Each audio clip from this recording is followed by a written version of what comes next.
তোমরা দেখো দেখো কি সুন্দর একটি গাভী। আরে ভাই সত্যি তো গাভীটি তো খুব সুন্দর। আরে ভাই শোন শোন শোন শোন শোন শোন, তোরা জানিস না এই গাভী হলো স্বর্গীয় গাভী সুরভির কন্যা।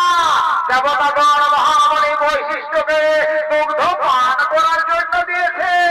এই গাভীর দুগ্ধে এমনই গুণ, যদি মর্তবাসী একবার পান করে তাহলে 100 বছর পর্যন্ত তাদের পরমাও বৃদ্ধি পায়। এই গাভীর গুণগান শুনে প্রভাত রেখে স্ত্রী ছোট